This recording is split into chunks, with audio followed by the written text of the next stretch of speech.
بالفعل على أوضاع لم تبرمج في الآلة. وتعد تقنيات التعلم العميق Deep Learning أبرز مظاهره، وهي ترتكز على تطوير شبكات عصبية صناعية تحاكي في طريقة عملها أسلوب الدماغ البشري، أي أنها قادرة على التجريب والتعلم وتطوير نفسها ذاتياً دون تدخل الإنسان. إن الذكاء الاصطناعي والثورة الرقمية سوف يكون لهما الأثر العميق في الاقتصاد وفي اندثار العديد من المهن الحالية وخلق أخرى، وفي التأثير على المجتمع وعلى طريقة عيشه وتفكيره، وحتى على فلسفة الحياة بحد ذاتها. وبالعودة إلى لبنان، ربما يسأل البعض: لماذا العمل على الذكاء الاصطناعي قبل معالجة الغباء الطبيعي المنتشر في بلادنا؟ لماذا التفكير في المستقبل ونحن غارقون في مشاكل بنيوية لا تعد ولا تحصى؟ لماذا؟ لأن المستقبل هو الآن، وما يحصل في العالم من تطور في علم التكنولوجيا سوف يكون له الأثر الشديد علينا، فلا يمكننا الهرب أو الاختباء. فإما أن نتفرج على ما يحصل حولنا أو ننخرط في هذه الثورة التي أصبحت واقعاً لا مفر منه. وفي خطوة في الاتجاه الصحيح، عين لأول مرة وزير لتكنولوجيا المعلومات في الحكومة اللبنانية الجديدة، علها تليها خطوات أكثر جرأة كإنشاء وزارة للذكاء الاصطناعي كما في حكومة دبي مثلا. وإذا وجدت الإرادة السياسية للنهوض بالاقتصاد اللبناني، فإن تطبيق تكنولوجيا المعلومات والمكننة والذكاء الاصطناعي سوف يساهم بشكل كبير جدا في خفض العجز في الموازنة وتنمية الاقتصاد، وذلك عبر مثلا: أولا، تخفيض عدد الموظفي القطاع العام بشكل جذري. ثانيا، زيادة إنتاجية وكفاءة الإدارة في القطاع العام. ثالثا، الاستثمار في القدرات اللبنانية الشابة وتحفيزها وخلق البيئة الحاضنة لها. رابعا، خلق فرص عمل جديدة عالية الإنتاج. نتمنى أخيراً أن يكون هذا المؤتمر النافذة التي تفتح النقاش البناء بين المحاضرين وبين أصحاب الاختصاص في القطاع العام والخاص لخير وتقدم بلدنا. وإلى اللقاء في 26 و 27 آذار في مؤتمرنا الرابع والأخير بعنوان تحديات التعليم الهندسي العالي في ضوء الثورة الصناعية الرابعة. ومن الآن إلى ذلك الحين أترككم للتفكير بما قاله كاتب سابينز يوفال هراري: عندما تصبح معرفتهم بنا أكثر من معرفتنا لأنفسنا، سوف يقضي جوجل وفيسبوك على الديمقراطية وعلى السوق الحرة، حيث ستنتقل السلطة من الإنسان إلى شبكة الذكاء الاصطناعي. عشتم، عاشت نقابة المهندسين وعاش لبنان. That's a small word in English. Ladies and gentlemen, I welcome you to our third scientific conference on artificial intelligence, the digital revolution, and their impact on the economy. I would like to pay gratitude to all members of the scientific committee, especially Dr. Mazen Skaf, who had a great contribution achieving in this conference. Thank you, Mazen. I would like to thank all our guest speakers, especially the ones who took the hustle and hardship of traveling from the US, Canada, UK, and many other countries in the world. Thank you, and God bless you all. Thank you.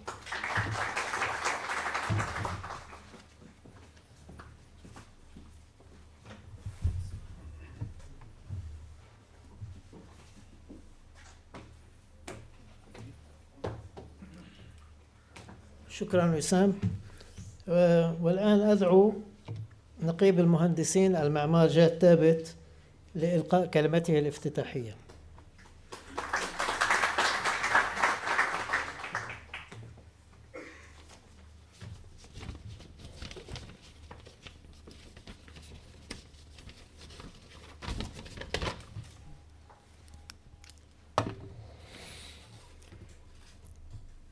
راعي الحفل دولة رئيس مجلس وزراء ممثلا بالزميل الصديق رفعت سعد، أصحاب المعالي والسعادة، زملائي النقباء وأعضاء المجلس النقابة، زميلاتي وزملائي، أيها الحضور الكريم. يأتي هذا المؤتمر ضمن سلسلة مؤتمرات مترابطة تنظمها اللجنة العلمية هذه السنة، تتناول مستقبل الهندسة والعمارة في ظل التحولات الكبرى التي تحدثها الثورة الصناعية الرابعة على الواقع الاقتصادي والاجتماعي والثقافي في العالم، وتأثير هذه التحولات على الطبيعة وعلى حياة الإنسان. كما تعالج هذه المؤتمرات تأثيرات التي يحدثها التطور العلمي والتكنولوجي المتسارع على مختلف المستويات الفكرية والإدارية، إضافة إلى التنظيم المدني وإدارة البيئة والمناهج التعليمية وغيرها. وإذ تناولت الحلقتين السابقتين مفهوم الثورة الصناعية الرابعة وموضوع المدن الذكية، تأتي هذه الحلقة لتعالج إشكالية الذكاء الاصطناعي والثورة الرقمية وتأثيرهما على الاقتصاد. الذكاء الاصطناعي هو السلوك وخصائص معينة تتسم بها البرامج الحاسوبية تجعلها تحاكي القرارات الذهنية البشرية وأنماط عملها. والعميل الذكي هو النظام يستوعب بيئته ليفسر البيانات الخارجية بشكل صحيح، والتعلم من هذه البيانات واستخدام تلك المعرفة لتحقيق أهداف ومهام محددة من خلال التكيف المرن. سيعرض لكم المحاضرون خلال هذين اليومين التحولات التكنولوجية التي تدخلها الثورة الرقمية وتأثيرها على الاقتصاد وعلى علم الهندسة، مع التركيز على ظروف لبنان والعالم العربي والمنطقة المحيطة. ورغم شوقي الكبير للتعرف إلى عالم الثورة الرقمية هذا، أنا أعترف أنني لا أمتلك الأدوات المعرفية الكافية التي تسمح لي بالمساهمة في هذا النقاش. لكن أريد أن أتطرق إلى موضوع جوهري قلما يتم بحثه في مثل هذه اللقاءات، وهو موضوع الأبعاد الفلسفية والأخلاقية لما يسمى بالذكاء الاصطناعي. وإذ أتذكر روايات الخيال العلمي ساينس فيكشن التي قرأتها عندما كنت شابا، مثل روايات إسحاق عزيموف حول عهد الإنسان الآلي The Robot Series، وتخيلات ألدوس هاكسلي حول عالم مستقبلي تنتفي فيه القيم الإنسانية The Brave New World.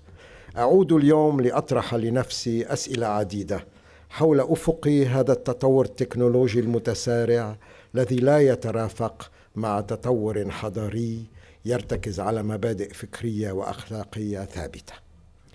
ولا يمكن لي إلا أن ألاحظ أن التطبيقات الأكثر تطوراً للذكاء الاصطناعي اليوم تمثلت بتطوير الأجهزة العسكرية وآلات الفتك الجماعي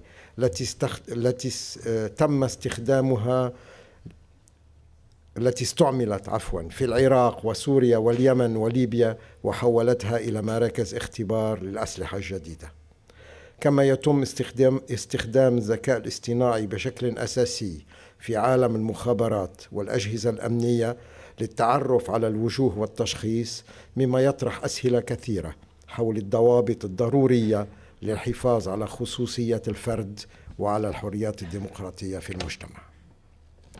إذا لم يترافق هذا التقدم التكنولوجي مع تطور فكري وأخلاقي مماثل، فالخوف شديد من أن تؤدي الثورة الرقمية إلى تراجع حضاري ينتج تفككا متزايدا في المجتمعات بين أقلية تمتلك الأدوات التي تسمح لها بتأمين سيطرتها الاقتصادية والسياسية والفكرية، وأكثرية تخضع أكثر فأكثر لعملية تهميش منظمة. في النهاية، من أجل اتخاذ العبر، أريد أن أذكر بقول ألبرت أينشتاين تعليقا على تطور أسلحة الدمار خلال الحرب العالمية الثانية: It has become appallingly clear that our technology has surpassed our humanity. آملا أن تغني هذه الملاحظات البسيطة نقاشاتكم خلال هذين اليومين، أتمنى لكم مؤتمرا ناجحا، ولا يسعني في الختام إلا أن أشكر راعي الحفل دولة رئيس مجلس وزراء، كما أشكر زملائي في اللجنة العلمية رئيسا وأعضاء على الجهد الكبير الذي بذلوه لإنجاح هذه المؤتمرات، وشكرا.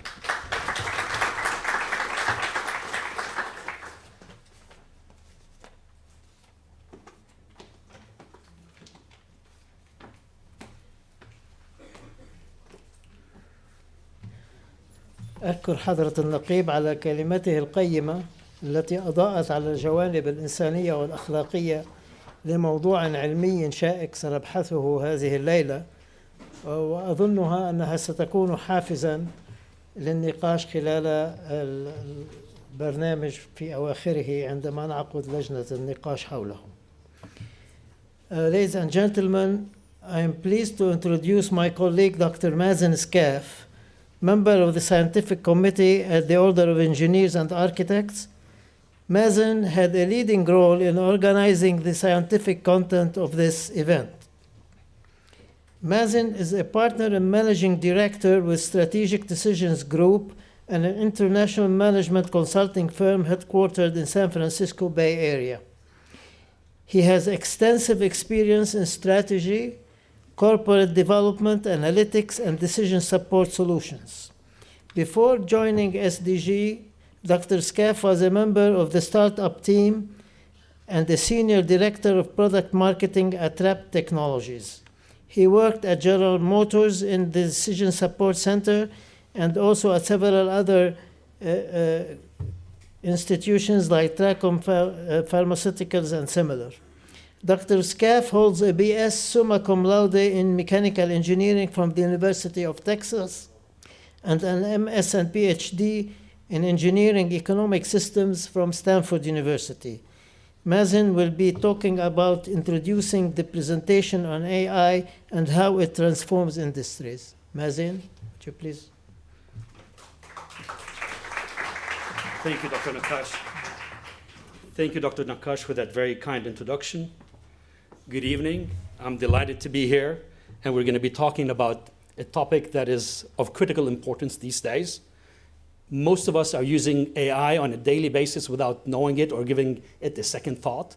If you're using Siri on your iPhone, or you used a route guiding system or application to get here, or you're using Google Translate, you're using AI and applications of AI and making use of that. So today we'll talk about artificial intelligence, how it's transforming industries and how it's transforming economies, and because how it's touching the main distinction between human beings and other species. And at some point, under certain scenarios, the machines may surpass humans in terms of intelligence, either in specific domains or in broader domains. It really touches on the definition and the distinction of what we are as human beings. And we'll talk about future directions and their implications. So let's start by defining what we mean by AI. AI is the ability of computer systems to demonstrate human intelligence, be it at the level of reasoning, making use of data, even incomplete data, understanding, interpreting the meaning of data, including whether it's voice, images, or text, sensing and interacting with the environment. If you think about an autonomous driving vehicle, it's interacting with the environment and makes decisions, and finally, decision-making. If we think about the early work in AI, it started back in the 50s. Back then, the pioneers were Alan Turing and Marvin Minsky. The ambitions and the promises were way ahead of the capabilities of computers at the time. So there was a period of overhype, a lot of promises, and a lot of frustration. And then there was a long AI winter where we lost funding, or funding for the field really declined. Until the 80s, when computer systems advanced tremendously, and algorithms were ripe for the introduction of neural networks and machine learning. And this enabled a bottom-up approach, taking a data-driven approach where machines learn and improve with more experience and more data. And that caused a revival in the field, followed by deep learning, which is a specific category of machine learning where machines train using deep neural networks that work on the representation of data at multiple layers rather than the representation of specific heuristics. And that caused a major renaissance in the field of AI. However, going forward, a lot of experts say that we need to go back to the top-down approaches that we thought about early on in the field to advance us and have other innovations in addition to deep learning, which is a tremendous technology to take us to the next generation of AI systems. Why now? A convergence of technological improvements enabled the renaissance of AI. One is scalable algorithms. Second is the massive data that we're generating, each one of us with the phones that we carry, the cars that we drive, the computers we work on is generating a lot of data. And this is becoming now a necessity to use AI and advanced technology to make sense of all the data that we have available and enable decision making. Also, hardware capabilities and ubiquitous computing power. Each one of us is carrying in their pocket now what used to be as powerful, as powerful as the supercomputers of the 80s and 90s. So we are at the dawn of cognitive machines. If we think about machine learning and how it's enabled the achievement of superhuman performance in various domains. We think about speech recognition. Speech recognition has been around for a while, but the major improvement in speech recognition happened after 2010, 2011, with the introduction of deep learning, and that accelerated the improvement and the lowering of the error rate in speech recognition. And around 2016, 17, we surpassed human performance, and we are below the human error rate in speech recognition. Similarly, in image recognition, with the introduction of deep learning, again, the accuracy of image recognition using computers has surpassed the capabilities of humans around 2017-18 also. And we continue to improve. And with more data, these machines are going to continue to improve in these specific domains. What this tells us that most of the advancements so far in AI have been in artificial narrow intelligence. In a very specific domain, the machines are surpassing humans in their capabilities and performance. And that's what we mean by artificial narrow intelligence. If we move to the more advanced artificial general intelligence, where machines can exhibit intelligence and exceed human performance in multiple domains and in multiple tasks, for that we need the machines to exhibit the transfer of knowledge and concepts. If they learn a concept in the electric power industry, can the machines take that and apply it in another industry or another domain, or facilitate the learning in another domain? That's what we mean by artificial general intelligence. And people are debating as to when we will reach AGI, or artificial general intelligence. Some experts put it as early as 2029, within a decade. That's Ray Kurzweil from Google. Other experts say it might take 70 years to get to AGI. The reason this is so important, and my colleague Callum Chase will talk more about that, is because when we hit artificial general intelligence, there is a major inflection point, a singularity that may happen, whereby humans are no longer the most intelligent species on this planet. And this will have tremendous implications on the way we work, the way we earn a living, the way we live. And beyond AGI, there's the level of artificial superintelligence, where machines can exhibit or exceed the best human intelligence in practically every field, including scientific creativity, general wisdom, common sense, realms that were thought of as really the specialization of human beings. AI is currently the fastest growing digital workload on the planet. If we think about the expenditures going into AI, they're increasing at the rate of 300% per year, and this has been exhibited over the last 7 to 8 years. If we think about the majority of companies, they consider that it's strategic technology that is important for their survival, for their growth, and for their competitiveness. And if we think about the data that's being generated, 90% of the data in the world today has been generated in the last 2 years. Another way to think about that, every 2 days, we are generating more data than the data generated from the beginning of civilization up till 2003. This is the rate at which we are expanding and increasing the amount of data that we are using. And AI becomes a necessity to deal with all that data, transform it into knowledge to enable decision making.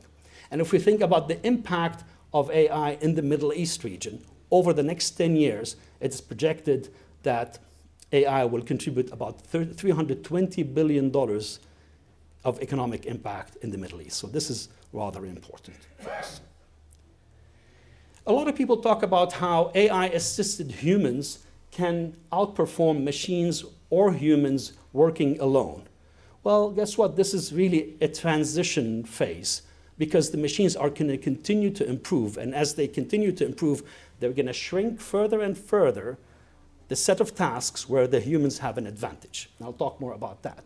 So the machines bring strengths in terms of deep learning, analyzing very complex data sets, very large data sets, discovery, pattern recognition, and the humans bring strengths in compassion, intuition, design and creativity, value judgments, making sure that the machines we are architecting and building are aligned in terms of the values that we have in mind, in terms of the intentions that we have in mind, common sense, and decision-making under uncertainty. Decision-making under uncertainty is considered as the last bastion, the last defensive field for humans with respect to the machines, but even that, in specific domains, it's being addressed by the machines.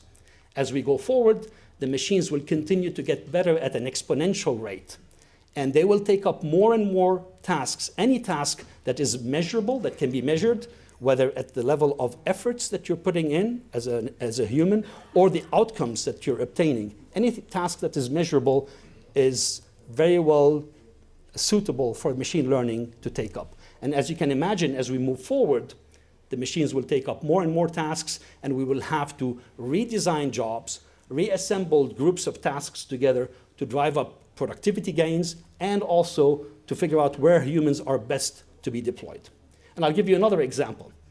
Garry Kasparov, the chess grandmaster, in 2005 ran a competition of chess competition between human and machine combined teams. Back then, he observed that the human and machine combination with the right process would dominate the performance of either the machine on its own or the human on its own. That was true and a nice story back then. Guess what? It's no longer true. Now you can download a chess playing app on your mobile phone, and it will beat the best champion in chess. And this is just giving us an idea of what's going to happen in domain after domain as the machines chase us and get better than us in these domains. And we haven't yet talked about applied artificial general intelligence. We're still talking about narrow intelligence in domain after domain. So this is only a transition mode, and it depends on the domain, and the machines will continue to improve exponentially. If we look at the short to medium term, especially in the Middle East, the job landscape, or AI, will drive net new job creation in the medium to short term. However, in the long term, the job landscape will look very different. And our next presenter, Callum Chase, talks about how we may face a jobless future, or a big chunk of the population will not be able to earn their living through doing work because machines would have gotten so far better than a big chunk of the population under different scenarios. But if we look at just between now and 2022, several jobs will be emerging, and there's exceeding demand on these jobs, and there is shortage of people with the analytical talent to do these jobs. And some of these include a data analyst and scientist, AI and machine learning specialists, and big data specialists. Also, on the other hand, some jobs will be declining. Some of these jobs include data entry clerks, accounting professionals, bookkeeping professionals. Any job that has a big chunk of tasks that are measurable is under threat to be replaced by the machines. Currently, AI is the catalyst of major breakthroughs in many fields, including engineering, healthcare, technology, and other fields. We're seeing the rise of new business models and new business agents that provide enhanced value propositions to businesses, to consumers, or to other employees. In terms of the ability to detect objects and activities and persons. This is providing new solutions in retail, in manufacturing, in security. Also, AI is advancing the research in engineering, in finance, in health, in medicine, and people talk about how AI will enable Nobel Prize-winning research and development in many fields in the years to come. And we can talk also about autonomous systems. Autonomous vehicles is one instance of autonomous systems. We also have robotics, process automation, and factory floor automation systems that are using AI and having enhanced impact on manufacturing. Let's look at some of the applications. If we look at marketing, right now machine learning-based models are using customer data, including demographic data, their locations in a specific retail space, if we're talking about the retail space, using historical responses with respect to previous offers and optimizing the next best offer to such consumers. And this is enhancing sales, enhancing the profitability of retailers in that retail space that are adopting these technologies. Another example in the field of medicine, diagnosis of melanoma. Researchers used deep learning convolutional neural networks, which are a special type of neural networks that are very well amenable for dealing with images and image recognition, and they were able to correctly identify 95% of melanomas, and this is much better than the human experts, being the dermatologists, that operate at 87%. Not only that, the neural networks had higher sensitivities, meaning they missed fewer melanomas, and higher specificities, meaning they misdiagnosed fewer benign moles. Not only that, the neural networks were able to replicate everything that's taught in medical school and come up with new characteristics for distinguishing cancerous cells versus non-cancerous cells. So this is another example how the machines will create new knowledge from the data that we have access to even faster than humans can do. Another example that we're applying, we work with power companies and utilities in North America on optimizing their allocation of their maintenance budget across their transmission and distribution systems, using data on specific systems and components, looking at the probability of failure of any system and component. And now we're adding to that real-time data obtained from camera footage from drones and from IoT devices, using AI models to optimize the interventions and the allocation of the maintenance budget. If we look at the future, where we're headed with all this in this field, next generation AI systems will more likely use a top-down approach to complement the bottom-up approach of deep learning systems, because deep learning, as powerful as it is as a technology, will take us so far. In terms of getting to the next generation systems, we need other innovations, more likely coming from a top-down approach that will enable systems to deal with uncertainty, with sparseness of data, and deal with situations where you don't have a lot of data to train the AI. There are some significant investments going on in next generation AI systems. I'll mention a couple of startups. One of them is Vicarious. It's a startup funded by the founders of Google and Facebook, and it's working on artificial general intelligence for robots so that to enable them to generalize from few examples and not be needing a lot of data for training. Another example is the Defense Advanced Research Project Agency is investing $2 billion in AI, and they have a program focused on machine common sense so that it mimics the core domains and core capabilities of human cognition. In parallel to all this, there is an AI arms race going on among different countries, and the leading contenders are China and the US. China has mentioned that they want to be #1 in artificial intelligence research by 2030, and the US is taking a lot of measures to make sure that doesn't happen. And President Trump just signed an AI initiative to liberate more funds to go after research in artificial intelligence. Another way to look at this is that AI may be arriving at the right time to help us save ourselves from the problems that we created and the complex challenges that we created. In view of the data deluge that we're dealing with, AI is becoming a necessity. We talked about how much data we're adding every 2 days. But there are also some more serious societal challenges. Climate change, sustainability, mass inequality, these are all very complex problems that we have created with our advancements in technology and other technologies, and the right innovation is coming at the right time maybe to help us solve these issues. Another set of vulnerabilities are vulnerability to very sophisticated cyber attacks, given how the world is connected. Right now, some of the innovative companies there are using AI and unsupervised learning to identify day zero cyber attacks and intervene within seconds, because you cannot wait till the next day to update all the signatures across cyber defense systems. You have to use AI and unsupervised learning to defend against these kinds of attacks. And similarly, health authorities around the world are working on how to use AI and machine learning and data sensing from multiple sources to identify potential epidemics and intervene in a faster way. These very complex challenges require either an exponential improvement in how humans behave or collaborate, which is hard to achieve, or maybe the easier way to do it is a quantum leap in technology using AI and other technologies that we're working on. Finally, advancements in AI should be judged on how they enhance the quality of the lives of humans. We are the inventors of this technology. It is judged on how well off people are as a result of it.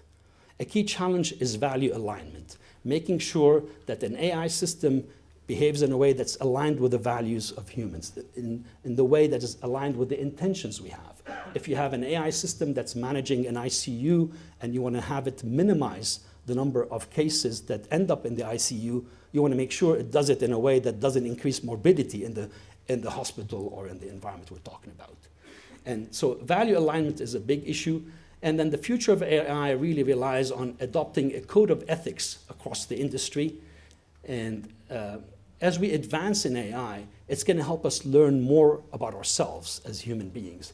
How do we think about our cognition? How do we think about learning? And how do we think about creativity? Finally, how do we define consciousness? Because once we achieve AGI, artificial general intelligence, it will be easy to come up with a machine that can mimic any individual and potentially surpass that individual in terms of intellectual capability. Now, if you have to send either the individual or the machine to represent that individual in another country, which one would you choose? And how can you compare them? And what does it mean to be conscious? And if you want to send one of these individuals or the machine to another planet on a very long trip of 15 years or 20 years, you send the machine or you send the individual. These are very complex questions that will help us learn more about ourselves, and we're not too far from that future. Thank you, and I'll address any questions you have.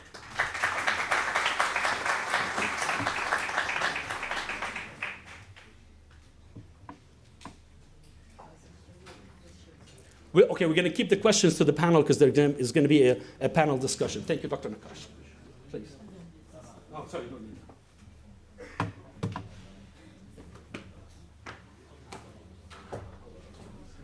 Thank you, Dr. Scaff, for a very informative presentation that took us through the development of artificial intelligence from just being, at the beginning, a tool of improving decision-making through the whole process now going through reaching probably soon to what we call super artificial intelligence, where machine intelligence will be going into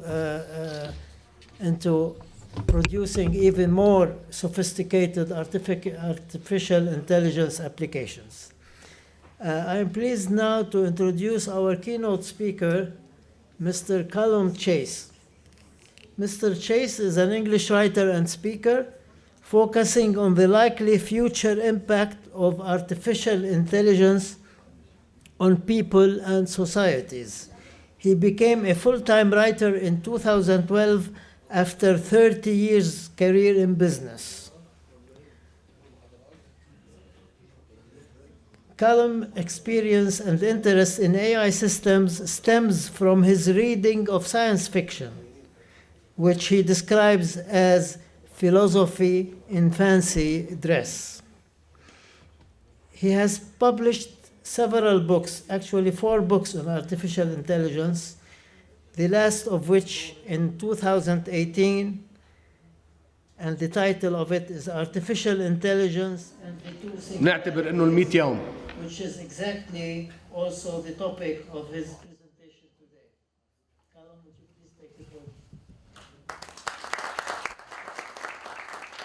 العمل الفاعل لتنفيذهم. وضعنا برنامج، هذا البرنامج موجود ورح يعلن عنه من بعد ما تكون كل الوزارات وضعت هذه الخطط بشكل كامل وبتفاصيلها الكاملة يلي اليوم شفنا عناوينها العريضة. الأسبوع المقبل رح يكون عندنا نفس العمل للكتلة النيابية يلي هي جزء من هذا التكتل.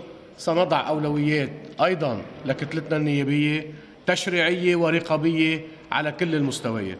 هيدا كله عم نشتغل لحتى نأمن أهدافنا معروفة. نحن دعاة إصلاح ونحن دعاة تغيير، ورح بنضل نستخدم كل ما عندنا من قوة لتحقيق هذا الغرض. وشكرا.